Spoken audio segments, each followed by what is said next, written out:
Hi everybody, welcome back to the channel. I'm Brad. I'm Sam. And you're watching Butcher Bros Gaming. Today guys, we're doing a video which is top tips on how to improve your gameplay on Call of Duty World War II. So guys, this is going to get you ready and maybe you want to up your game before you go out and purchase the Black Ops 4. So this is a few tips on how to do that. The first tip is controller settings. So guys, with this one guys, it is a little bit of a personal preference, but once you get used to it, it is faster just because of the way the buttons work on the controllers. But yeah, anyway, so you go into your settings, you press start when you're in the game, or you can do it in the lobby. Go to your settings, your controller settings, and change the settings for something called tactical. So this means that your crouch button will now be the right analog stick. So when you push it in, you will crouch. And then obviously get onto the floor if you keep pushing it or hold it down. And then it also means that once you change that, it means circle on the PlayStation 4 or B on the Xbox 360 is a bit old. Xbox One will be B. So it means your stab button or your hit with the butt of the gun, whatever you're using, your effective, your melee will be on circle or B if you're playing on Xbox One. This just makes it faster for those close quarters times when you're up in somebody's face or you've run out of ammo and you want a quick hit and then crack on. And that is very, very good. So the other two things that you can change the buttons for, which makes it faster, is changing L1 and L2 and R1 and L2. So currently, if you have it default, your aim button will be L2 and your shoot button will be R2. But if you change them round, so your aim button is L1 and your shoot button is R1, this just makes it faster, because if you actually have a look at controller, the bottom two triggers, so L2 and R2, same on PlayStation and Xbox, you have to push them in. You have quite a lot of movement on them before they actually engage. And by that I mean they have a lot of movement that you push them in, and you have to go, I don't know, for example, like 5 mil in before they actually engage that you've pushed it. But R1 and L1, they are pretty simultaneous. As you push it, they're going straight in and they're recognizing you've pushed the button. And it just means that you get that little bit more of an edge and that little bit more speed whilst playing the game. So like I said, change the L1 and R1 to aim and shoot instead of L2 and R2. Next tip guys is do not sprint everywhere. I'll just give you a quick example. Say you're coming up to a corner and you're sprinting. You're not going to be able to bring your gun up as fast as you're sprinting. So say you're not sprinting, other person comes in around the corner, he's sprinting.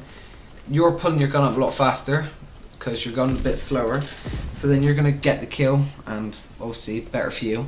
But when people get into a game, everyone's just sprinting everywhere, all around the map. And so yeah, it's just the matter of you putting your gun up and getting that quick kill for yourself, guys. So the next tip is, we're calling this stick to what you know. And all we mean by this is just that, so stick to a couple of game modes that you're used to and that you play often. The reason for this is, for example, if you're playing domination 1 minute and then you're switching, you're going to capture the flag, and then you're going to a hard point, it just means that you're not getting used to where the enemy is going to be on the map at what time. So if you're playing team deathmatch, for instance, you're playing a match, you know that maybe the center building, or there's a building in the center that lots of people gang up on and people go around, then you're used to where enemy can come from and what angles they can come from. But if you're playing the exact same map but in domination, the enemies might not even go to that building, you know? They might go to a separate building. So if you just stick to a couple of game modes, like for example team deathmatch and domination, you know on every single map where the enemy is round about going to be all the time, you know? But if you keep switching between game modes all the time, just because you're trying to either chase the points or anything like that, then you're just not going to be and know where the enemy. You're not going to have the upper hand on where the enemy's going to be at all times. The next part of this tip is stick to the same guns. Sticking to a small handful of guns, so close range, long range, and medium range. It's gonna just play with them until obviously you're getting better and better and better. And then when you come back to these guns, it's like second nature really, so you just know what the guns can do, what they can't do, and all that sort of stuff. So the next one is use the Paratrooper division.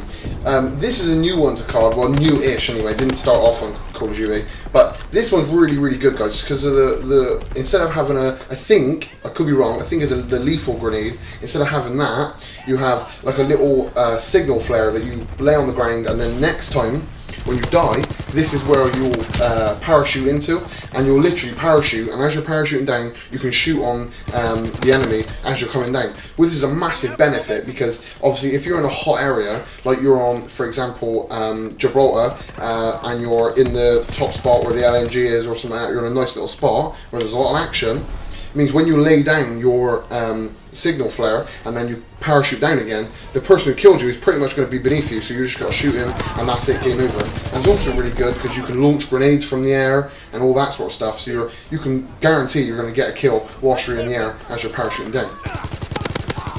Next up, know your maps. So basically, I've used this in the past a lot because I just found it really helpful. When you know your map, you know all the way around it, you know everything about it. You use flanking tactics, so say you're on TDM and then people are fighting in the same area, generally, you can just slip around the edge quietly on your own, and then you'll come up behind the enemy team, and then you'll manage to get a couple of kills for yourself.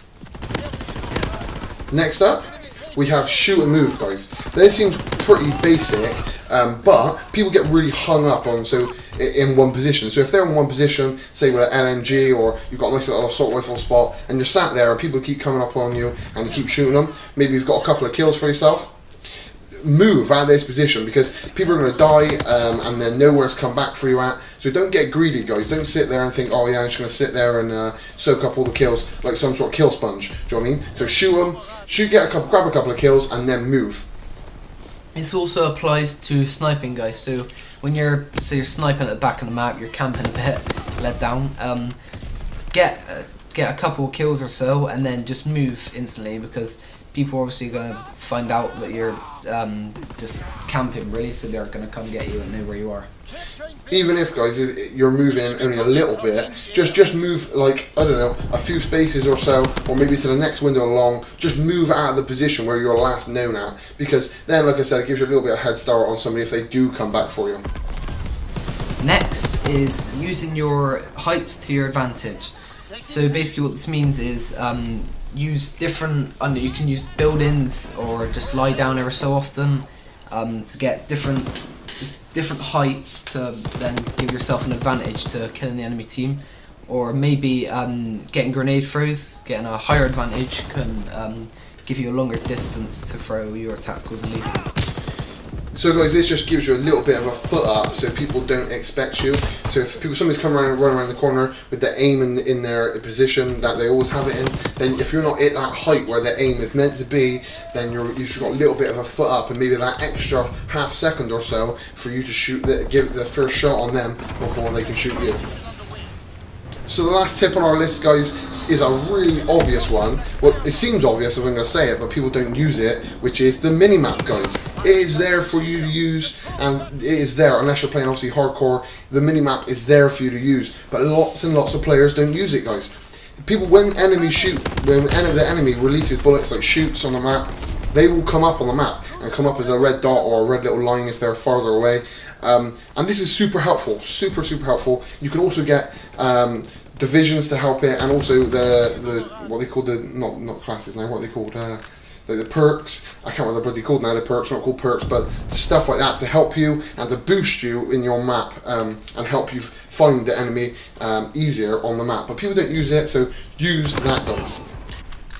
Sadly, we are coming to the end of the video now, so we hope you've used these tips and tricks, or maybe they've helped you out. Thank you so much for watching. We appreciate all the views, guys. It really does mean a lot to us. Please, if you've got the time, drop a comment beneath and let us know what tips you've got, or if these have helped you at all. Also, if you're down there, guys, you might as well smash the like button and also smash the subscribe button. It really helps us out on this channel. Like I said, we really appreciate it, and hopefully, guys, we'll catch you in the next one. Enemy bomber! Incendiary bombs incoming!